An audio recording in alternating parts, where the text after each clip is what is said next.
What's going on, folks? Ted from Immersion here, and I'm finally getting around to reviewing the DM Screen Dungeon Kit. For those of you who don't know, they did release a wilderness kit a while back, which had sort of overland wilderness terrain style, things you'd encounter. This runs about $24.99, and if we take a look at the back, it says one dry erase sheet featuring the actions you can take in combat on one side and a numbered grid for drawing dungeon maps on the other. 36 geomorph cards, perfect for dealing a random dungeon layout with interlocking map sections. 27 reference cards to track conditions, initiatives, and more, and one box to hold the kit's cards.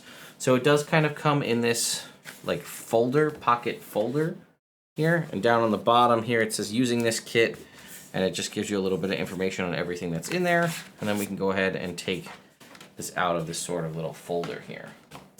So then we've got all of our handouts. Here's our DM screen proper here. So let's take a look at what we've got over here. So this, first is our dry erase. You can hear that there. So this is the gridded side for the map.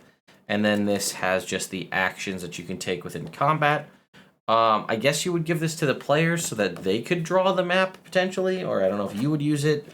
I don't know how useful this particular piece is, but let's see. We do have a set of cards. These are condition cards, so all of the different conditions. Deafened, charmed, blinded, incapacitated, grappled, frightened, petrified, paralyzed, invisible, restrained, prone, poisoned, exhaustion, unconscious, stunned. And then we also have down here brown mold, green mold, and yellow mold. Which are encounters you can't have in a dungeon. So they do give you, brown mold, green slime, and yellow mold. Then we also have this right here is the tuck box to hold the cards. And then we have initiative cards. They say initiative on one side, and they have 1 through 9 on the other. So again, this is pretty standard stuff. I think we saw this in the wilderness kit as well. So we'll put those off to the side. And then we have these, which we have, what do we have? 4 of them? 4 of these dungeon geomorph cards, they're called. And if you look on the other side, they are maps, right? So this is obviously perforated here, so we can, fold, as you can see. And this, I guess the purpose of these would be, as it said in the preview, to just use them to create a random dungeon, right? You would just pick a card, shuffle them up however you want, and then start placing the cards down to build out how you want the dungeon to look.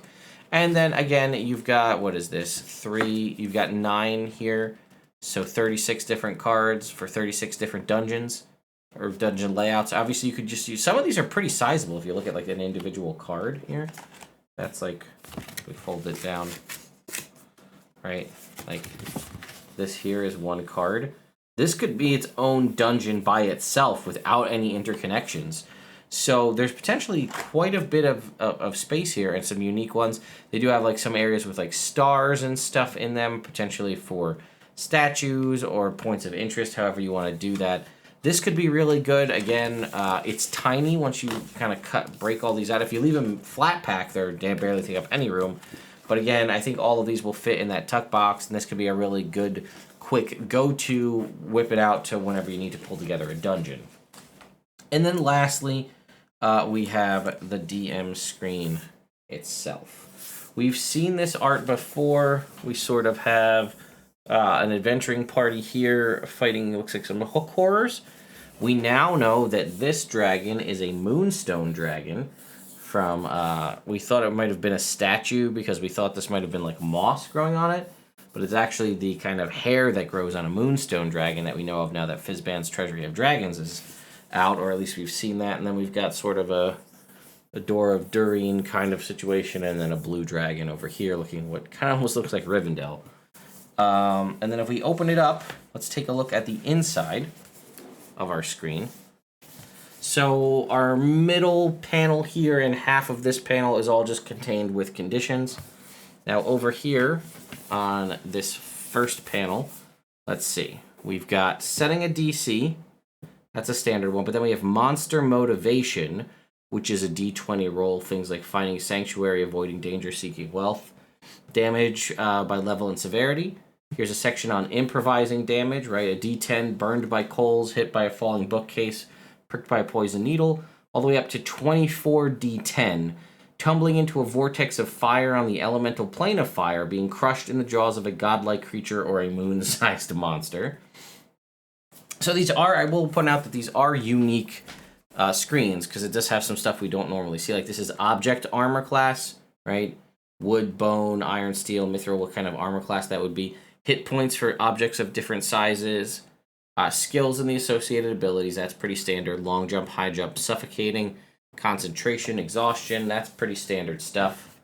All right, then opposite the latter half of the conditions over here, we have State of Ruin. This is interesting. Roll on this table to randomly determine the general condition of a dungeon area. And we have 6 different things from perilous, crumbling, neglected, abandoned, secure, and thriving. Let's look at thriving, for example. The dungeon is heavily populated. Any noises or other attention-drawing phenomenon require a check for dungeon encounters, which is what we see down here, dungeon encounters. Once during each day and each night that the adventurers spend exploring a dungeon, you can roll a d20 to see if an encounter occurs. On a 1, roll on the table below, you can use the monster motivation table to randomly determine a creature's goals. And this is one, there's 4 options, 1, 2 to 4, 5, and 6. If we go to 6, for example, a group of friendly explorers crosses the player character's path. The explorers have 2d4 goods for sale that cost 1 GP or less, which you can select from the adventuring gear table in the PHB. Or 1 is a lone powerful creature appears. You choose the creature, selecting one with a challenge rating that is 1 to 3 higher than the level of the player characters.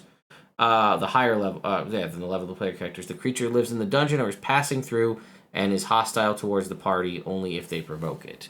Then here we have Dungeon Chambers. This looks to be, it's not exactly 50 options, but it is a percentile to determine, obviously we had our random cards on the geomorph cards, what each room could be. You can roll for that. Travel pace, cover mechanics, the light sources, what obscured areas are. Here's DCs for tracking. Then we have visibility outdoors, audible distance. I don't remember, I know I've seen this at least once before, but it says trying to be quiet, the audible distance is 2d6 times 5 feet. If you're trying to be very loud, your audible distance is 2d6 times 50 feet. Then we have food, drink, and lodging, and then foraging DCs, right? How easy it is. Abundant food and water resources of DC 10. Very little, if any, food or water sources. This foraging check is a DC 20. So I think, honestly, at this point, I think the Wilderness Kit and this Dungeon Kit are definitely the better DM screen bundles to buy. They run about $24, I think I said.